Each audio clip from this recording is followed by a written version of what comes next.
Without further ado, I'd like to introduce our first speaker. That's Jessica Bailey. She is president and CEO of Nuveen Green Capital, which acquired a company that she founded called Greenworks Lending. Jessica led the design, management, and implementation of the nation's first successful C-PACE program at the CT Green Bank, among many other things. Jessica, I'll turn it over to you.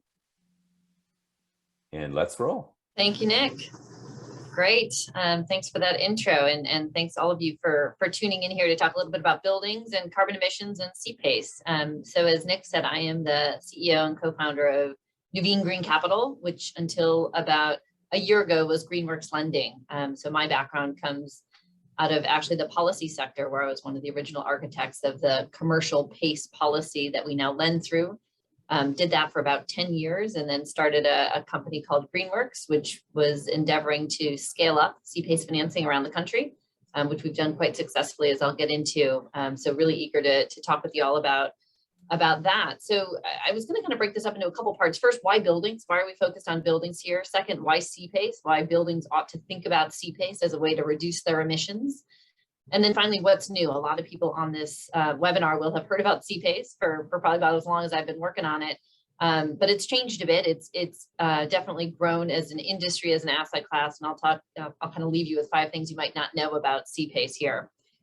So first, why buildings, right? So we started Greenworks, now Nuveen Green Capital, as a way to provide smart financing solutions to building owners. And the reason we focused on building owners is that buildings count for 40% of global emissions. So if you actually care about climate change, you've got to figure out a way to decarbonize buildings. About 2/3 of that 40% comes from the building operations, which is to say the stuff in the basement, the stuff on the roof, the stuff that's producing energy for that building. And we need to clean that up. About 2/3 of the buildings we've got today are still going to be around in 20 years. And we also need to figure out new construction, because by 2060, we're going to double the global building floor, which is to say we're going to add another New York City to the world every month for the next 40 years. So this is no joke. Buildings are a big problem and a big piece of the solution here. There's lots of things that existing building owners can do to renovate their buildings to make them more energy efficient, everything from electrification to putting solar on the roof to changing out their HVAC system. And there's a ton of things that developers can do with their new construction projects to integrate sustainability into their design at the outset. The problem is it's often more expensive for developers or existing real estate owners to do this, and so they don't, right? If the dollars and cents don't make sense, they're just not going to move on it. So that's really where C-PACE comes in. C-PACE is a financing solution for building owners that can, be smart from a bottom line perspective, but also be good stewards of the environment here. So C-PACE stands for Property Assessed Clean Energy. I will resist my urge to give you all a civics lesson about the importance of this public-private partnership, but suffice it to say, it is a state-based policy that's been passed in about 26 states or something like that, that essentially says in this policy, energy upgrades are a public benefit. So this sounds like who cares, right? But the reality is it's a very powerful thing to put in legislation, because what this means is that we can finance clean energy projects on buildings the same way we finance other public benefits, which is to say the same way we finance sewers or sidewalks or firehouses, which is to put an assessment charge on a property, collect that assessment over a long period of time, and advance the money up front for the project. And that's really how PACE works. It allows for building owners to access long-term fixed rate financing to do upgrades to their existing buildings and pay back that loan as an assessment charge on their property tax bill. So the reason building owners like this is because it allows them to find a less expensive source of financing if you're building a new construction project. So it kind of swaps out other types of gap financing that developers often use, like mezzanine financing.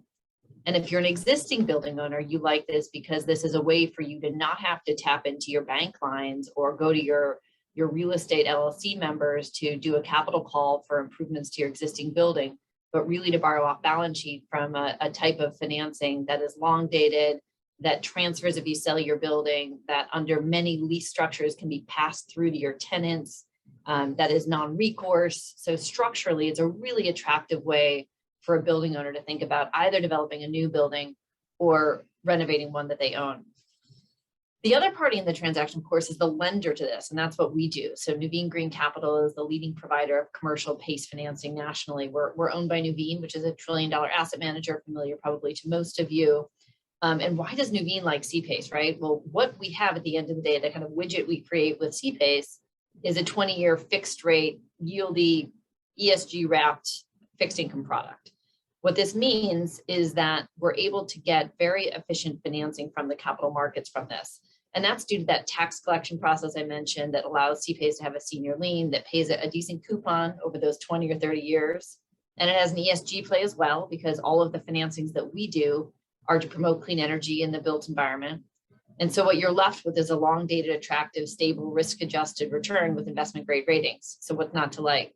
So that's really why this industry has grown pretty quickly. We're solving a problem that the building owners have on the one hand and investors have on the other hand, and our company and the industry really sit between the two of those. That credit profile proved itself out in the securitization that Nuveen Green Capital did at the beginning, or at the end of last year, I guess. It was the first 144A securitization in many years, the largest of its type, really testing the market to see the appetite for these types of C-PACE assessments.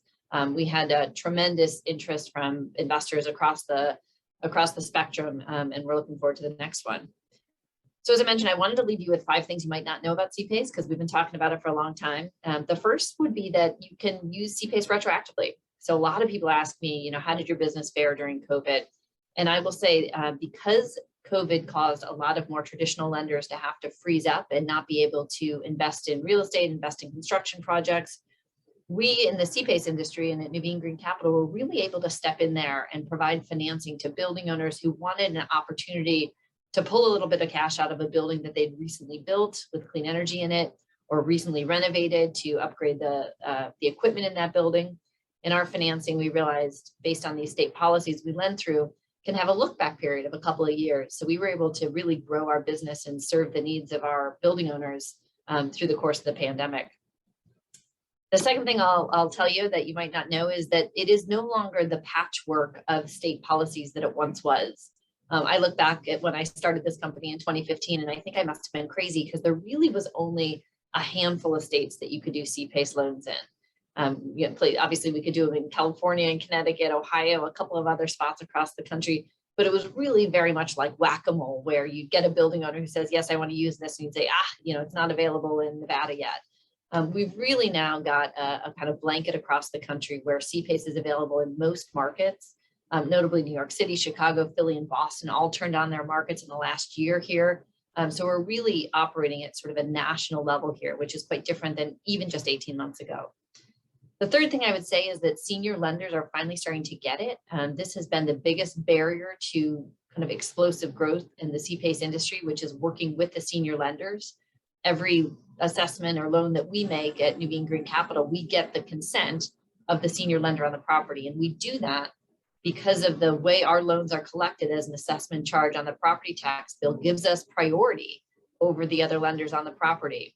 And in most states, it's required by law, but even where it isn't required by law, Nuveen's made the decision to seek the consent of that senior lender to make sure that they are aware of the C-PACE assessment going on the property.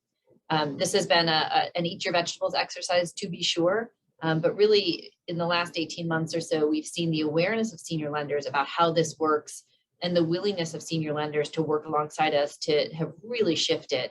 All the way to the point that we now have several senior lenders with whom we work beside on a proactive basis, bringing a combined capital stack to the marketplace. The fourth thing I'll mention is solar. So C-PACE is a great way to finance solar. That is a big piece of our business and one that we hope to continue growing. And this is whether you want to own the system outright and take advantage of all those tax credits and benefits, or if you want to lease the system. So we've got a C-PACE secured PPA that we can offer as well. And if you think about our goal in the country right now to hit a 30% emissions target by 2030, we're going to need solar investment to go up to about 120 billion per year.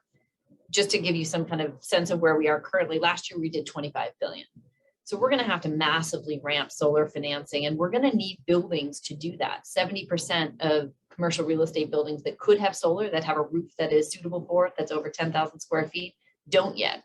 So there's a huge market opportunity to advance solar, to use buildings as the site for that solar, and to use C-PACE as the financing solution for it. And then my final point I'll make is that for the first time in at least my career, it feels as though commercial real estate owners are actually being serious about their desire to green their portfolios and to take meaningful steps forward in terms of reducing emissions. At Nuveen, we've got a commitment to decarbonize by 2040. That's a big commitment.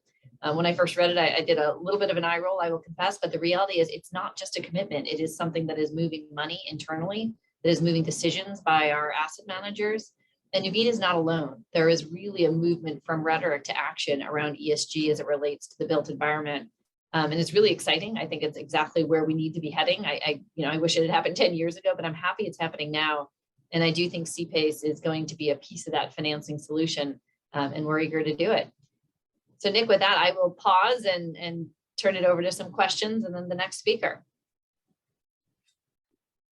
Wonderful.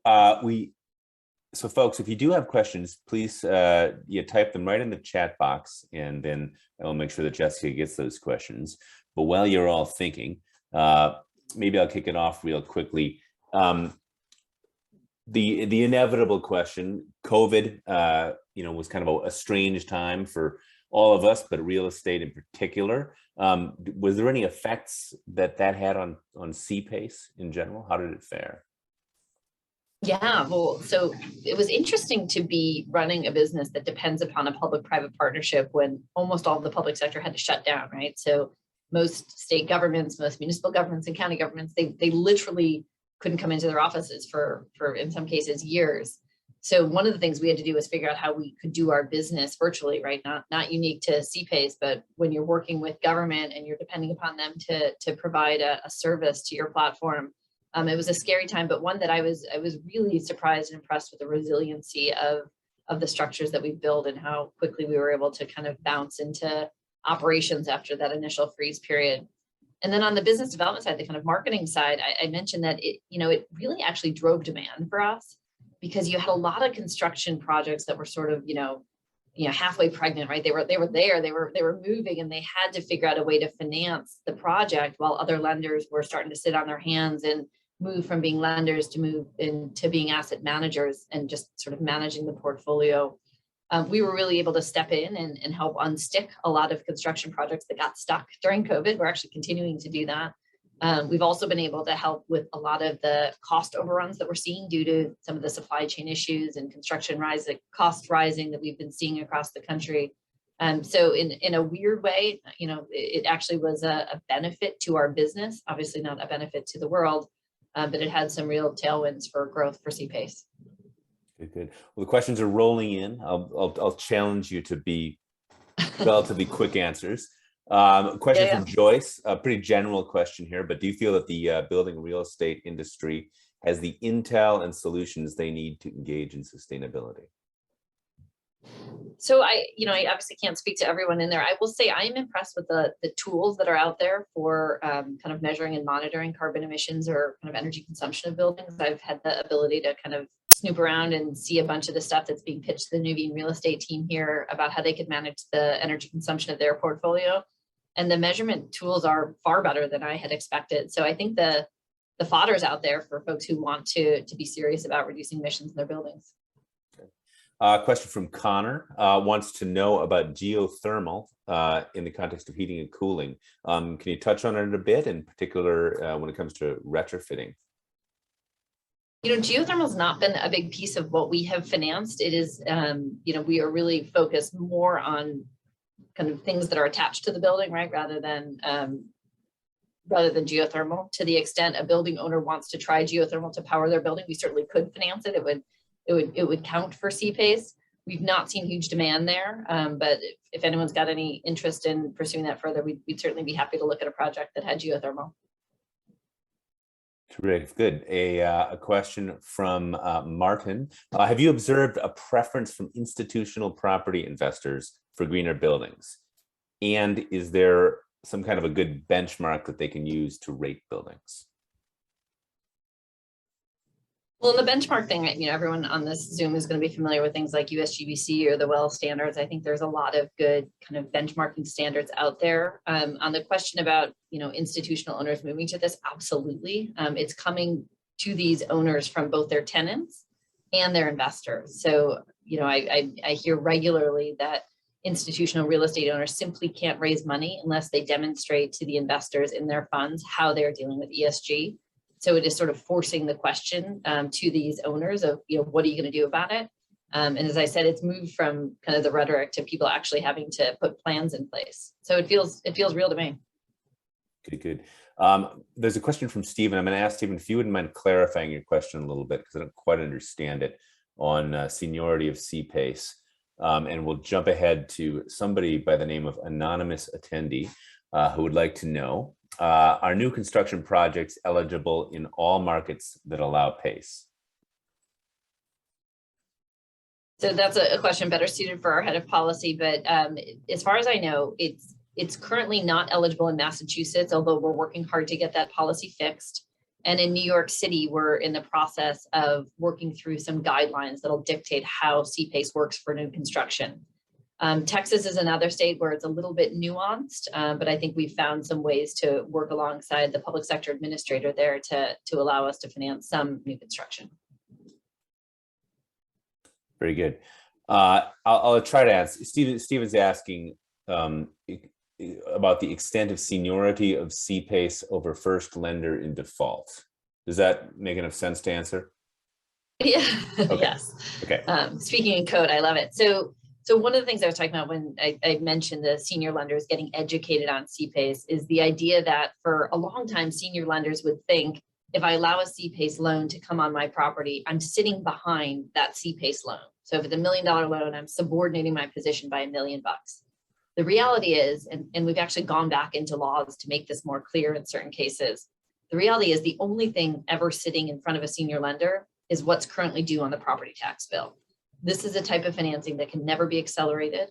And so if you've got $1 million loan sitting ahead of a senior lender, say the collection is, $500K a year or something like that, there'd never be a situation where that senior lender would be behind more than what is currently due in that year or any past 2 years on the property tax bill.